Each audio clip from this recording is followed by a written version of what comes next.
سیدنا انس بن مالک رضی اللہ تعالیٰ عنہ فرماتے ہیں کہ تاجدار کائنات صلی اللہ تعالی علیہ وسلم کی بارگاہ میں ایک تاجر حاضر ہوا۔ اس نے آ کے عرض کیا کہ یا رسول اللہ، میں مدینہ سے شام کی طرف جاتا ہوں، تجارت کرتا ہوں، پھر شام سے مدینہ کی طرف آتا ہوں۔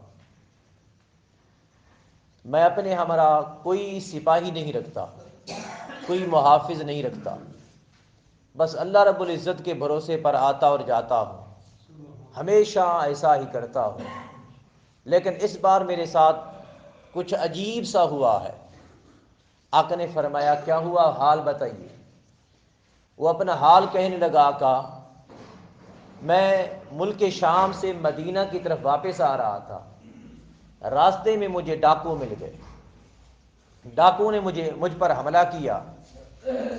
میں نے اپنا سارا مال ان کے سامنے رکھ دیا کہ یہ میرا مال ہے، لے جاؤ، مجھے کوئی نقصان نہ پہنچاؤ۔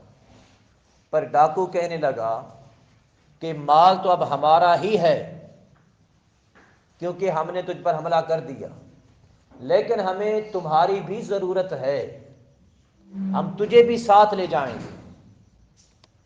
میں نے ان کی جتنی منت سماجت کی کہ مجھے چھوڑ دو، پر انہوں نے مجھے نہیں چھوڑا۔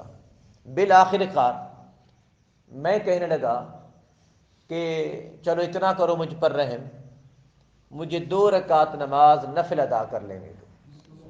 میں چاہتا ہوں کہ میں اپنی آزادی کی زندگی میں اپنے رب کی نماز ادا کر دوں۔ اب یہ لوگ دیکھیے جن کو نماز کی اہمیت کا پتہ ہے اور نماز سے جو محبت کرتے ہیں، مشکل کا وقت ہے، کچھ یاد نہیں سوائے رب تعالیٰ کی عبادت کے۔ یہ نماز کی لذت ہے، یہ محبت ہے۔ اللہ رب العزت کے سجدوں کی محبت کا عالم تو دیکھیے۔ کہتا ہے اور کوئی کام نہیں، بس 2 رکعت نماز ادا کر لینے دو۔ ڈاکو نے کہا چلو ٹھیک ہے جی، جیسے تیری مرضی ہو، پڑھ لے۔ میں نے وضو کیا اور 2 رکعت نماز ادا کی۔ جب 2 رکعت نماز ادا کی، آقا میں نے ان الفاظ کے ساتھ دعا کی، یا ودودو یا ودودو یا ودود، اے انسانوں سے محبت فرمانے والی ذات، اے اپنی مخلوق سے محبت کرنے والی ذات، اے انسانوں سے محبت کرنے والی ذات، یا ذل عرش المجید، اے عرش عظیم کے مالک، یا مبدئو، اے کائنات کی ابتدا کرنے والے رب، یا معیدو، اے کائنات کو دوبارہ لوٹانے والے خدا، یا فعال لما یرید، اے وہ کچھ کر لینے والے جس چیز کا تو ارادہ کرتا ہے۔ اسألک بنور وجہ کا، میں تجھ سے تیرے نور کے وسیلے سے سوال کرتا ہوں، میں تجھ سے تیرے اس نور کے وسیلے سے سوال کرتا ہوں، الذی ملا ارکان عرش کا، جس نے تیرے سارے عرش کو بھر دیا ہے۔ میں تجھ سے اس نور کے وسیلے سے سوال کرتا ہوں، وَبِقُدْرَتِ کا، اور تیری اس طاقت سے سوال کرتا ہوں، التی قدرت بہا علی خلق کا، جو تو اپنی ساری مخلوق پہ رکھتا ہے۔ میں تیرے اس طاقت سے سوال کرتا ہوں، تیری طاقت کے وسیلے سے جو تو اپنی ساری مخلوق پہ رکھتا ہے۔ وَبِرَحْمَتِكَ الَّتِي وَسِعَتْ كُلَّ شَيْءٍ، اے میرے رب میں تجھ سے تیری اس رحمت کے وسیلے سے سوال کرتا ہوں جو ساری کائنات پہ پھیلی ہوئی ہے۔ الَّذِي وَسِعَتْ كُلَّ شَيْءٍ رَحْمَةً وَعِلْمًا لَا إِلَٰهَ إِلَّا أَنْتَ، اے میرے اللہ کوئی بھی عبادت کے لائق نہیں سوائے تیری ذات کے۔ یا مغیث اغثنی، اے مدد فرمانے والے میری مدد فرما دے۔ آقا میں نے یہ دعا کی، دعا کر لینے کے بعد میں نے دیکھا کہ سیاہ گھوڑے پر ایک گھڑ سوار آ رہا ہے، اس کے ہاتھوں میں چمکتا ہوا نیزہ ہے۔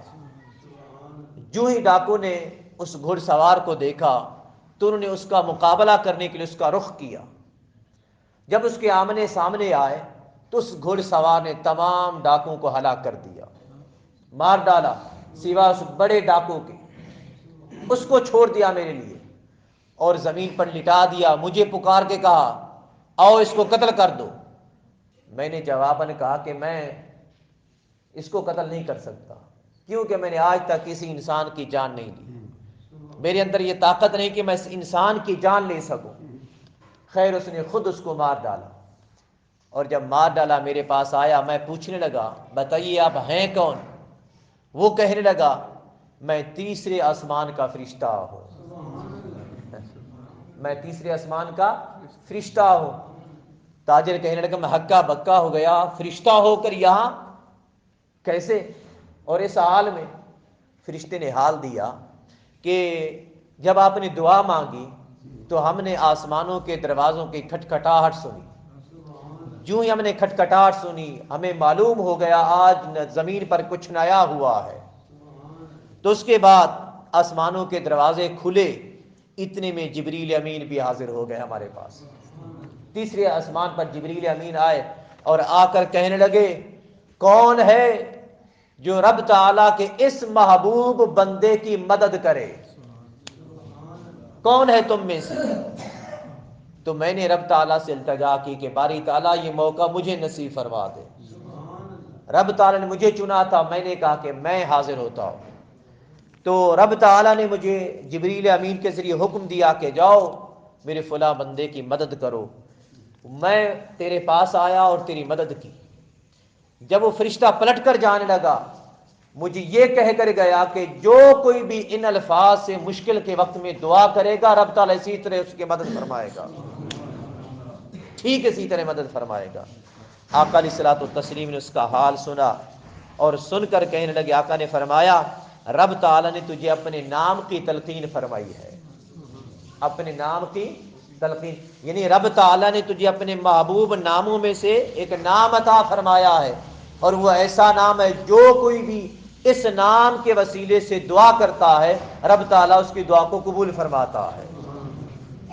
یارو جو رب تعالیٰ پہ بھروسہ رکھتے ہیں، جو رب تعالیٰ سے محبت کرتے ہیں، کوئی بھی ہو، کوئی قدردان بھی ہو، یاد رکھیے گا کوئی قدردان بھی ہو، قدردان اپنے محب کو، محبت کرنے والے کو کبھی تنہا نہیں چھوڑتا، کبھی بے یارو بے مددگار نہیں چھوڑتا، بلکہ اس کا ساتھ دیتا ہے ہر وقت، جتنا ہو سکتا ہے اس سے پیار بھی کرتا ہے، اس کا ساتھ بھی دیتا ہے۔ رب تعالیٰ کی قدرت تو ہر شے پر محیط ہے، ہر شے پر محیط ہے رب کی قدرت، سو اس سے محبت کرو، پھر دیکھو کہ وہ تمام مشکلوں کو کافی ہو جائے گا، تمام مشکلیں آسان فرما دے گا، تمام راستے عطا فرما دے گا۔ رب تعالیٰ نے قرآن مجید میں ارشاد فرمایا وَمَن يَتَّقِ اللَّهَ يَجْعَل لَّهُ مَخْرَجًا، تقویٰ تو اختیار کر، جہاں کہیں بھی پھنسے گا رب تعالیٰ نکلنے کا راستہ عطا فرما دے گا۔